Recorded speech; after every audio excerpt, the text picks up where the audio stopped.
भाई भैया, हम भोजपुरी गायक कलाकार श्री कृष्णा राजभर सुहेल देव भारतीय समाज पार्टी राज्य प्रमुख महासचिव डॉक्टर अरविंद राजभर जी 70 लोकसभा घोषी से प्रत्याशी हुए। आज उनके जितावे खातिर एगो गुहार लगावत ही अपने गीत के माध्यम से पूरे घोषी के जनता से। कहना हो कैसे, अरे भाजपा और सुभाषपा के गठबंधन भैया हो,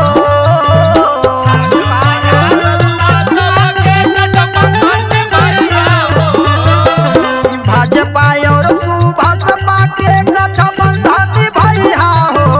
ए भैया घोषी से अरविंद राजू भर के जितैया हो।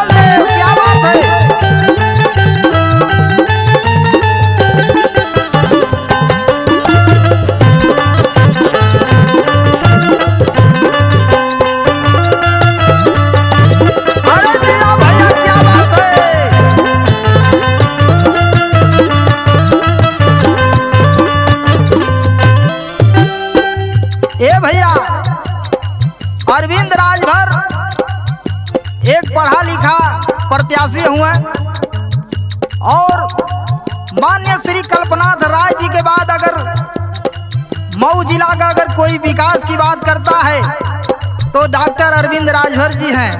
युवा दिलों के धड़कन है, यही से कहना हम कैसे, घोषी से जीत के भैया दिल्ली में जाई है।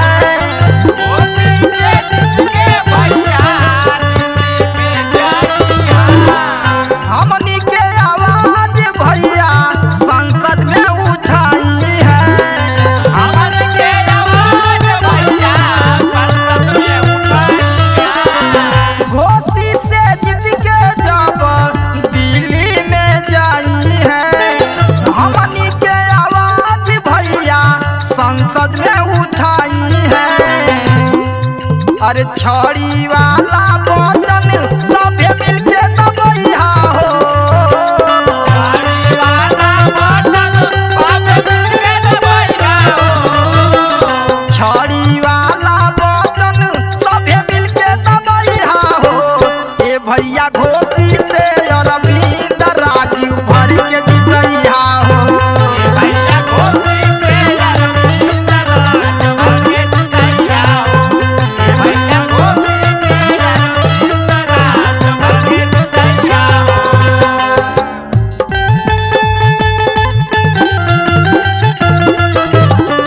अरे भैया भैया क्या बात है।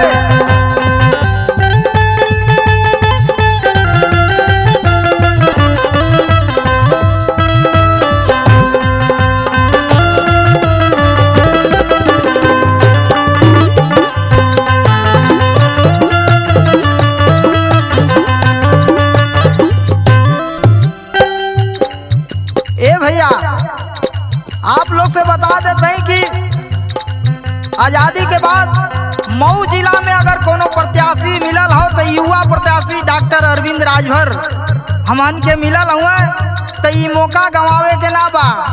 कहना है कैसे, युवा प्रत्याशी हुए करी है विकास हो। युवा प्रत्याशी हुआ करिया विकास हो।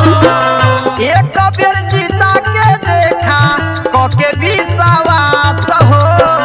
एक बेर जीता के देखा कके विश्वास हो। युवा प्रत्याशी हुए करी है विकास हो। एक बेर जीता के देखा कके विश्वास हो।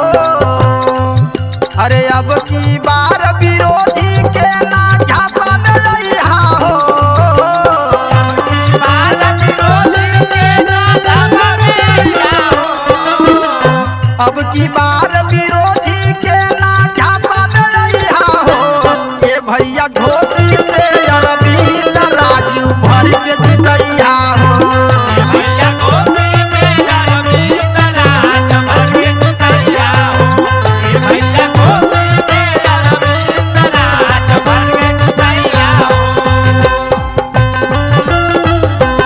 जाओ जाओ जाओ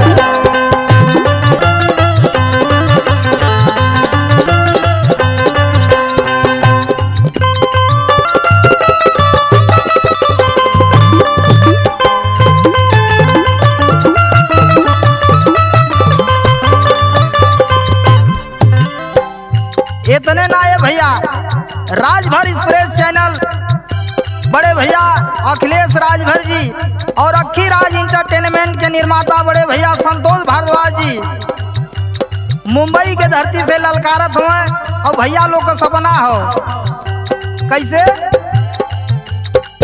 भाई सोना तो सयाखी लेस के सपनावा भाई सोना तो सयाखी